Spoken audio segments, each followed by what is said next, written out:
Captain Hamid नए महकमे में था। वो यहाँ कर्नल फरीदी की हिदायत पर पहुंचा था। ये इमारतों की एक भी गली थी, गली में अंधेरा था और वो एहतियात से आगे बढ़ रहा था। मतलूबा इमारत के अकब में पहुंचकर वो रुका और बंदरों की तरह तेजी से कंपाउंड की दीवार पर चढ़ने लगा। दीवार पर पहुंचकर वो लेट गया। दूसरी जानिब नेम तारीकी थी। वो एहतियात से अंदर की जानिब उतरा, जेब से सलंसर लगा, रिवाल्वर निकालकर आगे बढ़ने लगा।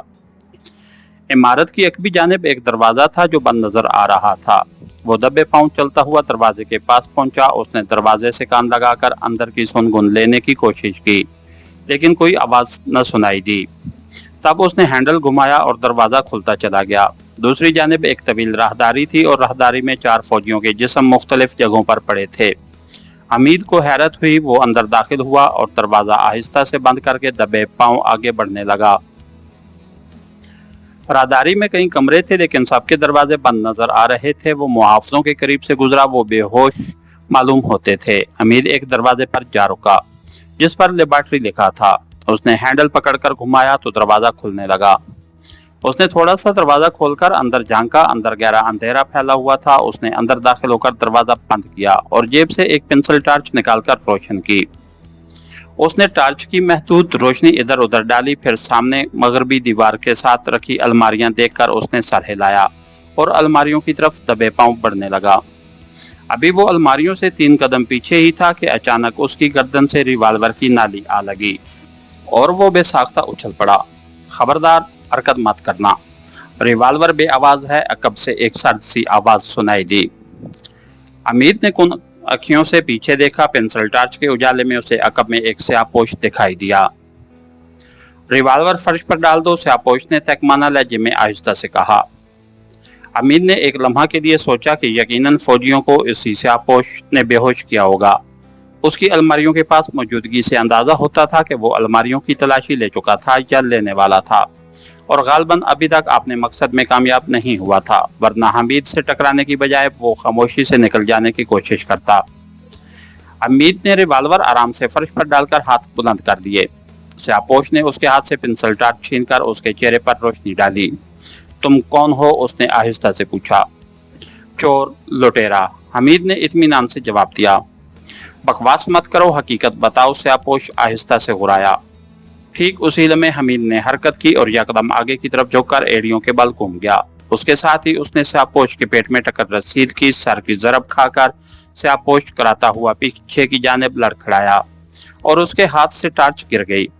हमीद ने उसके संभलने से पहले ही सीधे होकर उसके जबड़े पर घुंसा रसीद कर दिया।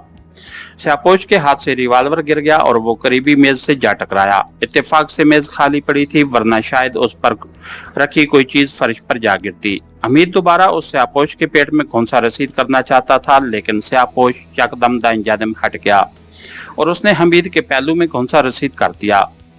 हमीद के हल्क से करा खारिज हुई और वो लड़खड़ाता हुआ फर्श पर बैठता चला गया। स्याहपोश ने दोबारा उस पर ठोकर रसीद की और हमीद यकदम दाईं जानिब करवट बदल गया। स्याहपोश का वार खाली गया और वो लड़खड़ाने लगा। हमीद ने फौरन उसकी पिंडली पर कराटे का वार किया और स्याहपोश के हल्क से बेसाख्ता चीख निकल गई। वो एक पांव पर उछलने लगा। हमीद ने तेजी से हाथ बढ़ाकर उसका पांव पकड़ा और झटके से खींच डाला। स्याहपोश पुश्त के बल गिरा और करहने लगा। हमीद जानता था कि उसकी चेंज हाल से बाहर तक सुनी गई होगी और उसका ख्याल दुरुस्त निकला। उसी लम्हे बाहर से दौड़ते कदमों की आहटें बुलंद होने लगी। हमीद एक लम्हे के लिए परेशान हो गया कि क्या करे। हाल से निकलने का सिर्फ एक ही रास्ता था, जबकि रोशनदान खासी ऊंचाई पर थे। किसी मदद के बगैर रोशनदानों तक पहुंचना मुमकिन न था। उसने इधर उधर देखा। उसी लम्हे स्याहपोश यकदम उछलकर खड़ा हुआ और उसने हमीद पर हमला कर दिया। हमीद के जबड़े पर उसका आनी घुंसा पड़ा और वो कराता हुआ एक अलमारी से जा टकराया, लेकिन दूसरे ही लम्हे उसने गुस्से से दांत पीसते हुए स्याहपोश पर जस्त लगाई और उसे लेता हुआ फर्श पर आ रहा। स्याहपोश पुश्त के बल गिरा और उसका सर फर्श से टकरा गया। उसके हल्क से बेसाख्ता करबनाक चीख खारिज हुई और वो बेहिस्सो हरकत होता चला गया। हमीद तेजी से उठकर दरवाजे की तरफ लपका। दौड़ते कदमों की आहटें करीब आती जा रही थीं। हमीद ने तेजी से दौड़कर दरवाजे का बोल्ट चढ़ा दिया। उसकी पेंसिल टार्च अलमारियों के करीब फर्श पर गिरी थी और उसकी हल्की हल्की रोशनी से हाल में उजाला हो रहा था। हमीद तेजी से अलमारियों की तरफ बढ़ा और उसी लम्हे दरवाजा पीटा जाने लगा। हमीद ने शाहपोश के करीब पहुंचकर उसका जायजा लिया। वो बेहोश मालूम होता था। हमीद के पास इतना वक्त नहीं था कि उसे पूछ कुछ कर सकता। फरीदी ने उसे जिस मकसद के लिए भेजा था वो मकसद हासिल करने की अब कोई सूरत नजर नहीं आ रही थी। बाहर से बदस्तूर दरवाजा पीटा जा रहा था और अंदेशा था कि मुहाफिज दरवाजा तोड़कर अंदर घुस आएंगे। उसे उनके अंदर आने से पहले वहां से निकलना था ताकि वो फौजियों की अस्टेन गनों की गोलियों से महफूज रहे। दरवाजा खोलो वरना तोड़ दिया जाएगा, बाहर से किसी की धाड़ती हुई आवाज सुनाई दी। हमीद ने जवाब दिए बगैर अपनी पेंसिल टार्च उठाई और एक अलमारी के करीब पहुंच गया। अलमारी 7 फुट बुलंद थी और उससे तकरीबन 5 फुट ऊपर रोशनदान खुला हुआ था। उसने टार्च से रोशनदान का जायजा लेकर टार्च बुझा दी। फिर उसने अलमारी का हैंडल घुमाया और अलमारी का दरवाजा खुल गया। अलमारी में शेल्फ बने हुए थे। हमीद शेल्फों पर पांव रखता हुआ अलमारी की छत पर जा पहुंचा।